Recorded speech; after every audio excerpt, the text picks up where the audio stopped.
So, corruption within the government unions, Part 7, National Association of Letter Carriers, Part 2.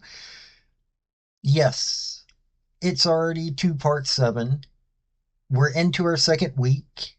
I've covered other stories this week, but, well, this one's kind of, I said I was going to keep going until I got to the end of it. So, we got two cases from Nebraska, one case from Michigan. Lots and lots of corruption. I mean, these union administrators take and take and take. And when they're not taking for their personal profit, they're giving it to the Democrat Party. So we've got to keep covering it. So let's get into these three cases. Howdy, y'all. This is Paul, the Redneck Thinker. What we have here is a channel to communicate. I want you folks to be thinking by the time you leave my videos. Why? Because I'm tired of people talking via what other people tell them to think. So, watch my video and enjoy the chance to think for yourself. Okay, all the information, just go down to the Substack down below to look at my research. And this first one, Nebraska case, from the Postal Employee Network. United States Attorney Susan Lear announced that Jacob Wilkins, age 43, of Mitchell, Nebraska, was sentenced on July 31st, 2024 in federal court in Lincoln, Nebraska for 2 counts of falsification of annual financial reports filed by a labor union. Senior United, okay, who cares? He was sentenced to 5 years probation. Will also have to serve 10 weekends in jail. Wilkins has also been ordered to pay $21,381.82 in restitution to the NALC Branch 1836. Prior to sentencing, Wilkins paid $2,316.39 in restitution back to the union.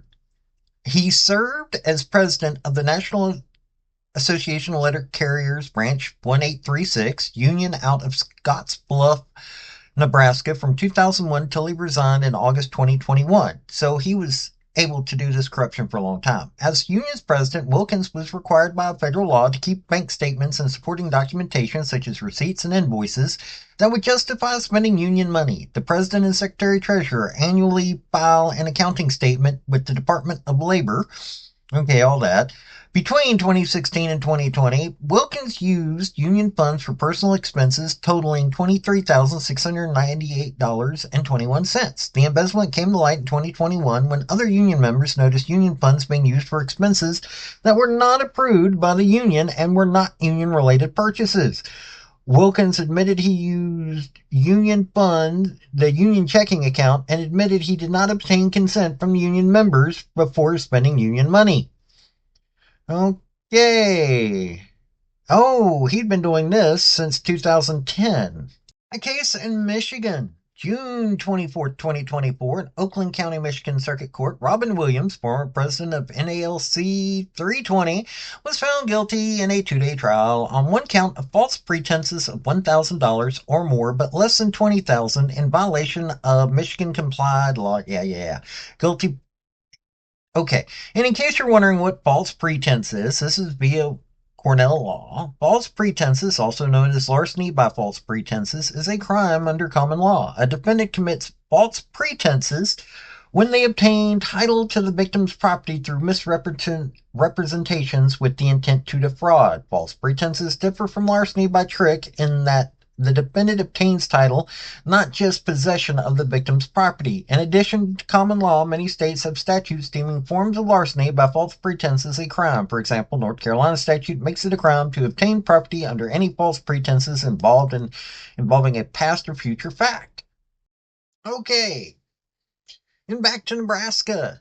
Matter of fact, the exact same letter carriers branch, the 1836. This time, it's involving Donald Fox, 55, Bayard, Nebraska, was sentenced on July 24, 2024 in federal court in Lincoln, Nebraska for 4 counts of falsification of annual financial reports filed by a labor union. Sentenced to 4 years probation. Fox will also serve 5 weekends in jail. Fox has also been ordered to pay $14,874.05 in restitution to the NALC.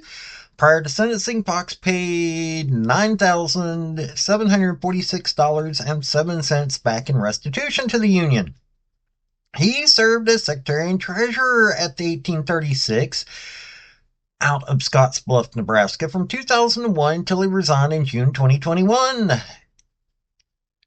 Okay, this is the annual filing of accounting statements to Department of Labor. Between 2016 and 2020, Fox used union funds for personal expenses totaling $24,620.12. Embezzlement came to light. Well, just the same as our first case. Yeah, it's just another. So basically, the president and the secretary treasurer were both embezzling money from the hardworking members of the letter carriers of Branch 1836. And, well, they both got convicted.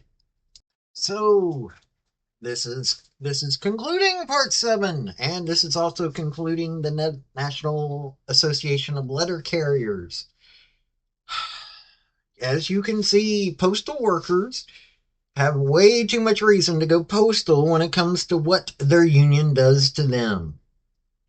I've covered 2 unions and, yeah, way too many cases of embezzlement and all kinds of other crimes. So we're going to keep going. I've got 3 more to go, and I'm going to make sure that you know what crimes that they are committing. Yes, it's a lot, but, well, they need to be put into the light of day.